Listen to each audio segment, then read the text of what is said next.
Bombastic side-eye, criminal offensive side-eye.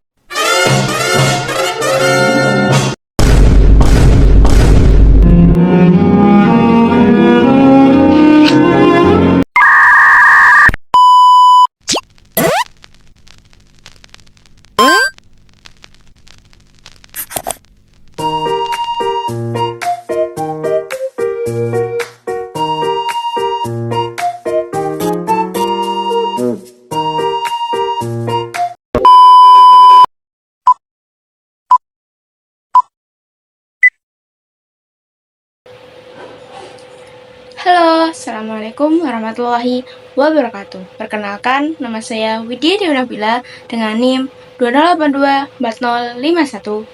Di sini saya akan menjelaskan sedikit rangkuman dari berbagai makalah, yaitu dari kelompok 1 sampai kelompok 4. Berikut selengkapnya.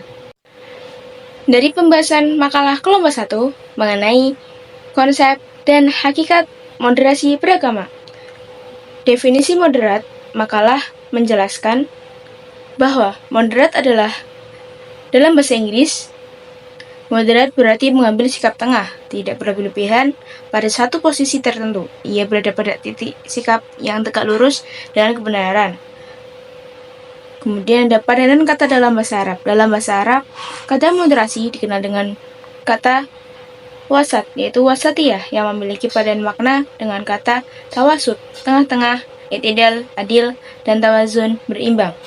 Moderasi beragama mendefinisikan moderat sebagai cara pandang dalam berbagai secara moderat, yakni memahami dan mengamalkan ajaran agama dengan tidak ekstrim, baik ekstrim kanan maupun ekstrim kiri.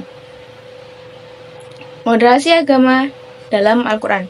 Al-Quran dan hadis sebagai sumber utama para pemuka Islam telah menyampaikan bahwa Al-Quran dan hadis merupakan sumber utama dalam merajuk berbagai kehidupan.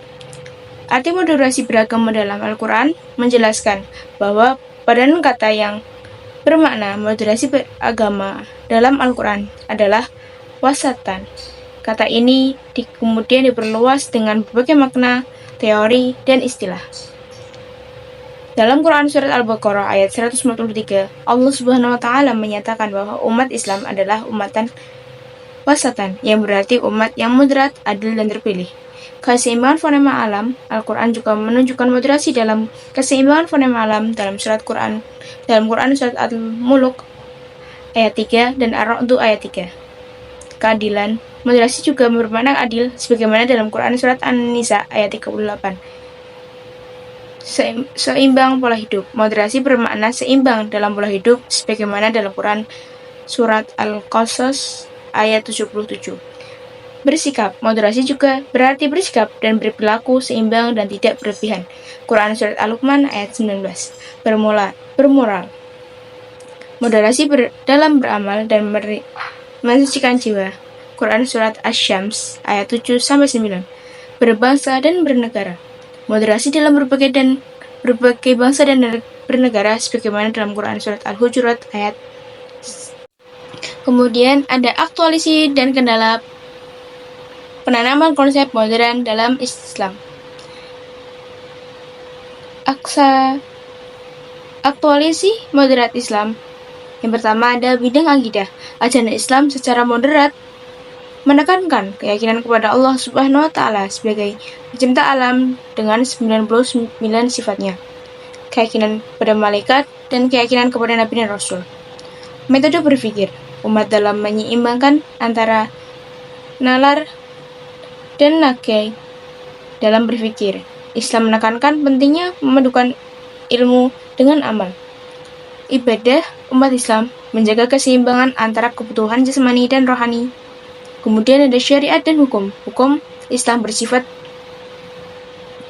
dari Allah Subhanahu wa Ta'ala, namun juga mempertimbangkan sifat insaniah dalam penerapannya. Muamalah.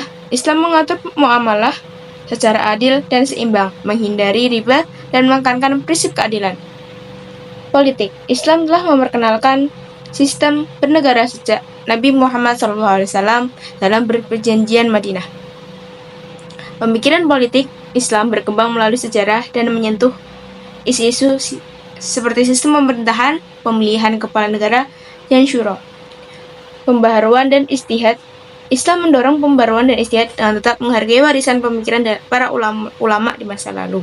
Akhlak dan perilaku. Ajaran Islam dalam akhlak dan perilaku menjunjung tinggi nilai-nilai moderat, menyeimbangkan potensi kebaikan dan keburukan dalam diri manusia. Kendala pemahaman konsep moderat. Kebodohan, minimnya pengetahuan tentang agama menjadi kendala umat utama dalam memahami dan menerapkan moderat. Fanatisme golongan. Sikap merasa paling benar dan tidak menghargai pendapat kelompok lain seringkali mengarah pada intoleransi dan konflik. Sikap berlebihan, perilaku yang berlebihan dapat menjalankan agama terkadang disebabkan oleh kurangnya pengetahuan dan pola pikir yang kaku. Kemudian ada makalah yang kedua, yaitu pendapat Rektor UIN Sunan Gunung Jati.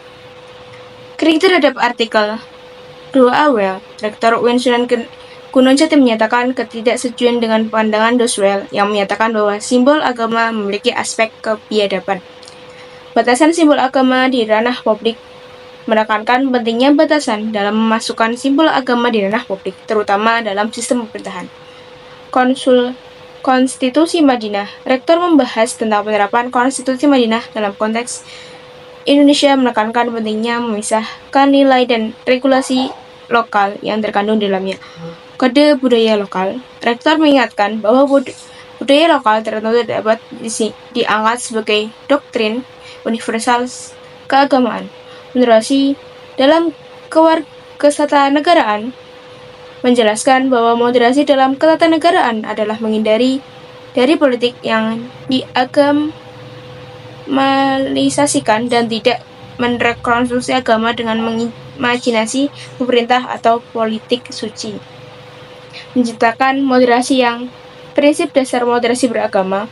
Menyebutkan prinsip dasar moderasi beragama yaitu adil dan seimbang dalam memandang, menyikapi, dan mempraktekkan semua konsep yang berpasangan.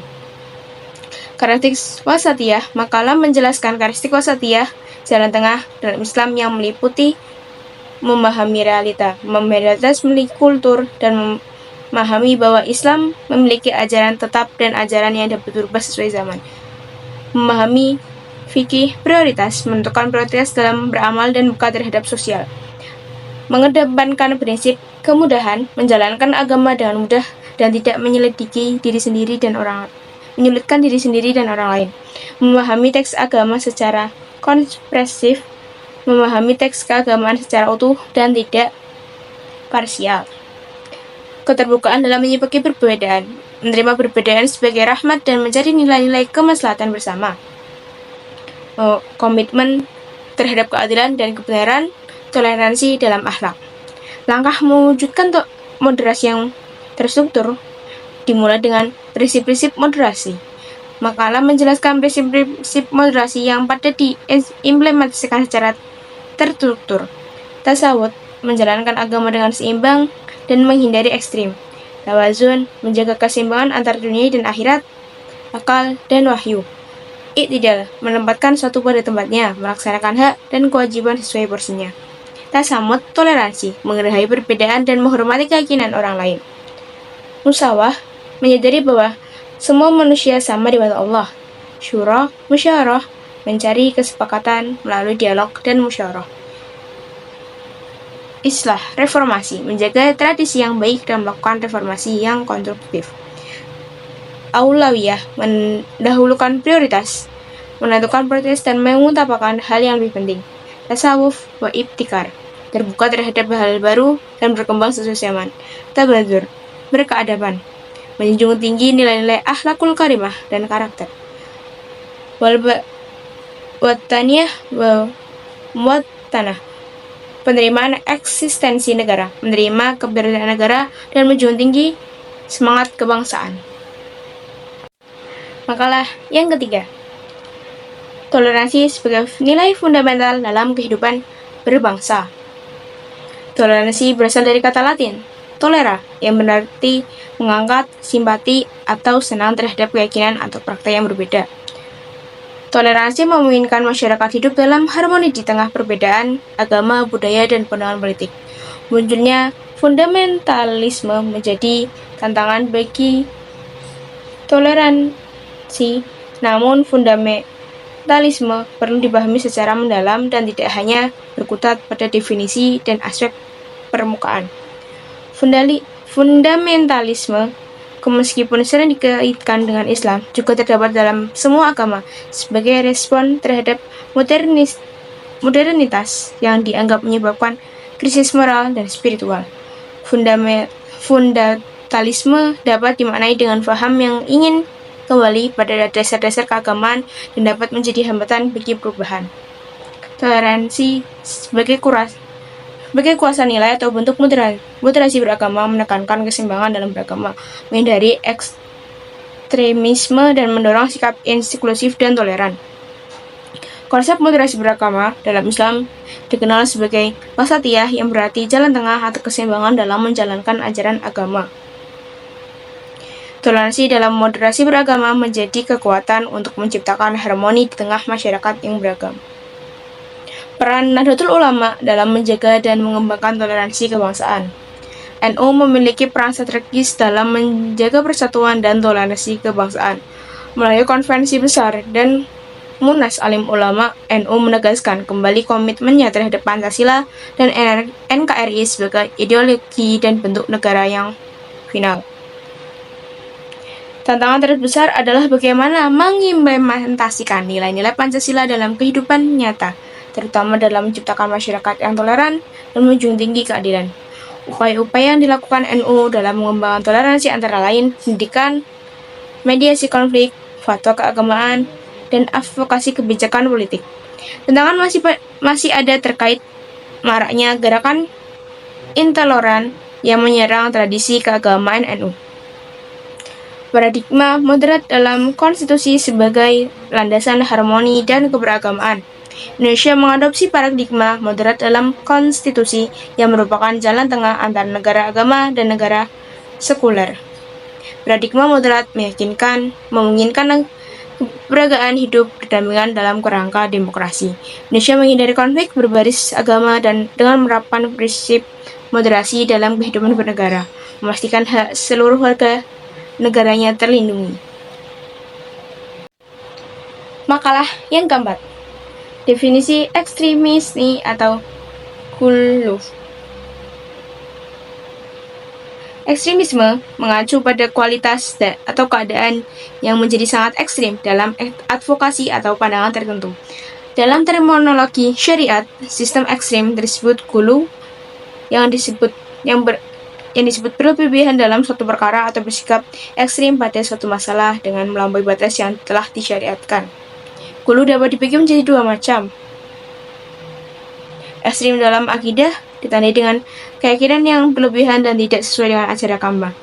Ekstremisme dalam praktik agama ditandai dengan praktik agama yang berlebihan dan tidak sesuai dengan ajaran agama. Ciri-ciri kelompok ekstrim: fanatik terhadap pandangan pribadi, mempersulit orang lain, berprasangka buruk, mengkafirkan orang lain. Sebab-sebab ekstremisme keagamaan.